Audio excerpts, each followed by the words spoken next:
ജോജു ജോർജിനെ നായകനാക്കി ഷാജി കൈലാസ് സംവിധാനം ചെയ്ത വരവ് ചിത്രത്തിന്റെ 7 ദിവസത്തെ world wide box office collection report ഇപ്പോൾ പുറത്തു വന്നിരിക്കുകയാണ്. ചിത്രം 7 ദിവസം കൊണ്ട് വേൾഡ് വൈഡ് 7,33,00,000 രൂപയാണ് നേടിയത്. കേരളത്തിൽ നിന്നും 5,27,00,000 രൂപയും കർണാടകത്തിൽ നിന്നും 17,00,000 രൂപയും തമിഴ്നാട്ടിൽ നിന്നും 7,50,000 രൂപയും റെസ്റ്റ് ഓഫ് ഇന്ത്യയിൽ നിന്നും 2,50,000 രൂപയും ഓവർസീസിൽ നിന്നും 1,79,00,000 രൂപയുമാണ് ചിത്രം 7 ദിവസം കൊണ്ട് വേൾഡ് വൈഡ് ബോക്സ് ഓഫീസിൽ നിന്നും നേടിയത്. ചിത്രത്തിനൊരു മിക്സർ ആയിട്ടുള്ള റെസ്പോൺസ് ആണ് കേരള ബോക്സ് ഓഫീസിൽ നിന്നും വേൾഡ് വൈഡ് ബോക്സ് ഓഫീസിൽ നിന്നും ലഭിച്ചത്. ചിത്രം ഒരു ഡീസന്റ് ആയിട്ടുള്ള റണ്ണാണ് ഇപ്പോൾ 7 ദിവസം കൊണ്ട് നടത്തിക്കൊണ്ടിരിക്കുന്നത്. 10 കോടി ബഡ്ജറ്റിൽ ഒരുക്കിയ ചിത്രം ബഡ്ജറ്റിന്റെ 34.70% ബഡ്ജറ്റ് റിക്കവറി തിയേറ്ററിൽ നിന്നും നേടിയിരിക്കുകയാണ്.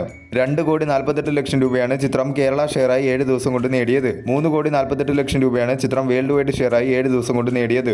ആദ്യ ദിനം മുതൽ 7 ദിവസം വരെയുള്ള ചിത്രത്തിന്റെ ഡൊമസ്റ്റിക്കിലെ കണക്കുകൾ എടുത്താൽ ആദ്യ ദിനം 1,59,00,000 രൂപയും രണ്ടാം ദിനം 85,00,000 രൂപയും മൂന്നാം ദിനം 96,00,000 രൂപയും നാലാം ദിനം 1.01 കോടിയും അഞ്ചാം ദിനം 43,50,000 രൂപയും ആറാം ദിനം 42,50,000 രൂപയും ഏഴാം ദിനം 27,50,000 രൂപയുമാണ് ചിത്രം 7 ദിവസം കൊണ്ട് ടോട്ടൽ ഡൊമസ്റ്റിക്കിൽ നിന്നും നേടിയത്.